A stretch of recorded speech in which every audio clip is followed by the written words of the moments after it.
No, I am not his manager. I'm the security guard.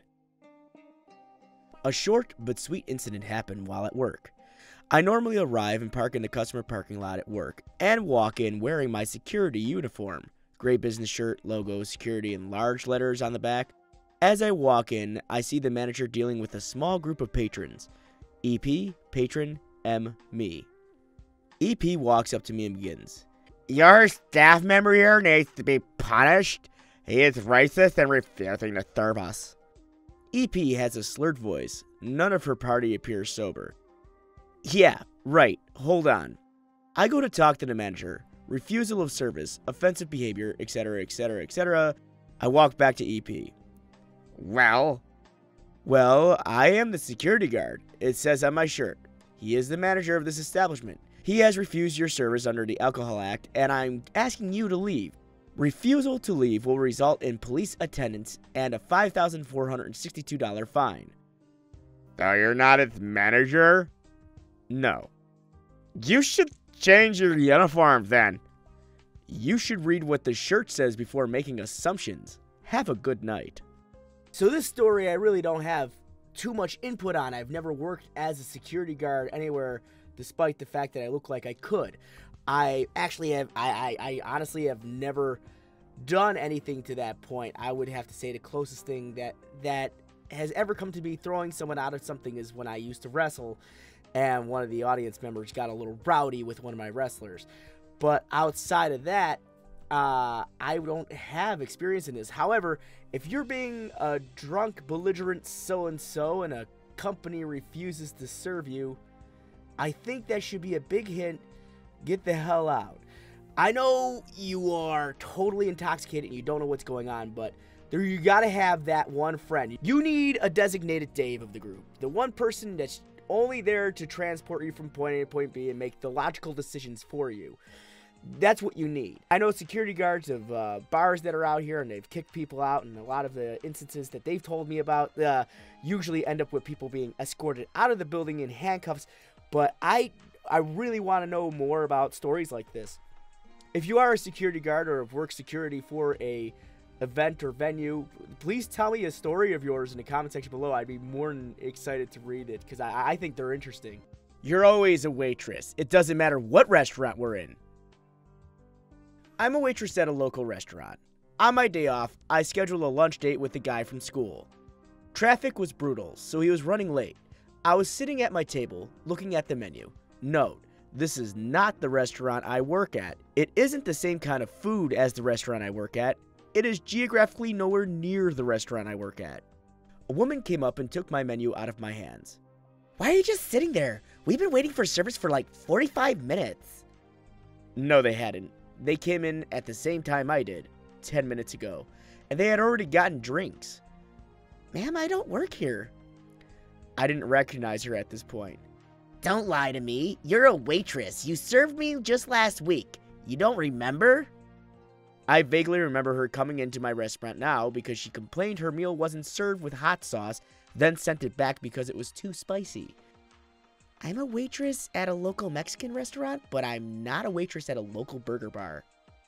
She says, same difference. You're a waitress. Get a pen and paper and take down our orders. I'm a waitress, but not here. I'm just trying to enjoy my lunch like you are. I am not an employee here in any capacity. To which she replies, but you're a trained waitress, and this place is clearly running behind. Don't you people like take an oath or something? A little bit of our malicious compliance kicked in. Because I rarely get to stand up to this kind of stupidity in my role as a server, because 99.9% of the time it happens while I'm actually at work. So I went over to their table with a pen and paper from my backpack. I wrote down all their orders. I said it would be 45 minutes and just to sit tight. I even brought over ketchup they asked for, and he just grabbed it off another table. Then I left. I texted my date to meet me at a place a few blocks over. The next day, the lady had called my boss at my actual restaurant, as well as totally unleashed on the manager at the restaurant I was dining at. I felt bad when I realized the tough spot I'd left the people who actually work there in, so I went back the next day to apologize and follow up on the aftermath. Thankfully, they were really chill, and they had a great laugh over it. They were like, We were so confused. She described the server with explicit detail, but no one remotely like that works here, so we thought she'd lost her mind. My boss knew who I was from her description and told him that he takes this very seriously and asked what day this occurred. Then when they told him, he said, "You must be mistaken because that's the server's day off and she wasn't here." After some irate yelling and screaming at my very friendly manager about how I still need to represent the restaurant wherever I go, she gave up. Now to cross my fingers she doesn't actually come by my actual restaurant. Alright, now this one, it hits on a couple levels. I love the entitled customer aspect of this, where the person automatically assumes since you're a waiter or a waitress, you are entitled, nay, privileged to serve them no matter where they are. I can't imagine this scenario actually happening, but who's to say it didn't? Now, one thing I felt was a little wrong on this was when she played the prank on the customer, because the fallout behind it was actually a little bit greater than probably what she could imagine. Can you imagine getting yelled at by this woman for something that you had no control over and you didn't even know what was going on, with her describing someone that doesn't even work there? And I bet that probably ruined someone's night. And I feel bad for that person. Was the prank good? Absolutely. Should it have been done? Probably at the end of the day, I would have just left. Honestly, it wouldn't have been worth the fallout. I don't work here, but you are trying to make your kid happy. A positive story. Went to GameStop to see if they had a Nintendo Switch and a copy of Let's Go Pikachu. Nephew made straight A's on his progress report, and I was so proud of him. A woman came in when one of the cashiers was in the back, and the one in the front was busy with another customer. She came up to me and asked if I knew any games with cute monsters. She looked kind of confused as she tried to explain the game to me.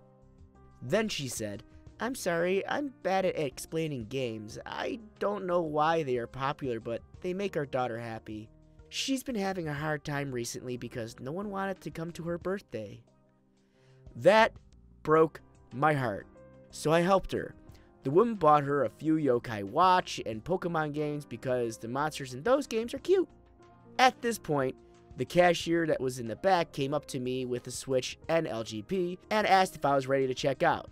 Told the man I was busy with the customer because I really wanted to help this woman make her daughter happy. But then she got really apologetic when it clicked that I wasn't an employee. To the girl who didn't have a good birthday, your mom really wanted you to have a good day, and I hope your next few birthdays are the best for you. Now this one was very sweet. A lot of these end with a little bit of vengeance. A lot of these seem a little bit angry, but this one was pretty wholesome. We need a break from the dramatic ones every now and then. This one was a pretty wholesome one, and I loved how he took time out of his day to try to make someone else's day that much better, and I can appreciate that. I really can, and I hope there's more that we come across that are like this, that actually have a good ending every now and then. That's sweet on both ends, not just someone getting justice at the end of them. If anything, being there for each other as human beings is probably one of the best things we could practice instead of constantly falling into hate and injustice. So I liked this one. I hope you guys did too. And tell me if you did in the comment section below. If there's any one of these little stories that you guys might have that something nice and sweet has happened. Now then, thank you guys very much for watching. You guys have been amazing this whole weekend. I have been very ill. You might hear my voice be a little raspy right now because I am still very ill. But I wanted to get this video out for you guys because you're all-stars. We hit the 4,000 mark and went beyond. And you guys are amazing. And I love the fact that you guys are here watching this, commenting on it, liking the videos, enjoying it. I wanted to highlight a comment from one of my videos where I mentioned that I work at a pizza place. Someone left a comment there that I felt needed to be highlighted. So James Martis, congratulations. You are the highlight of the day, sitting at, wow, you work at a pizza place. There's a shocker. Your opinion matters. You know, this is an interesting life choice. Value a person's opinion based on the line of work they're in. It must be very lonely up at the top there, James. I hope nothing but the best for you. I want to do more highlight comments for the future, so give me the best comment you got and put it in the comment section below. Don't worry, I'm not going to pick negative ones next time. I just wanted to pick this one. I was just dumbfounded by it. It actually made me laugh when I read it. But I want to thank you guys for watching. Thank you very much for 4,100 subscribers. You guys are amazing and freaking rock stars. Thank you for being there for me. I hope you're there with me in the future. And here's to another 1,000 subscribers and the best people I know. You guys have been great. You guys have been awesome. And as usual, as always, my friends, stay frosty. Thank you very much and keep moving forward.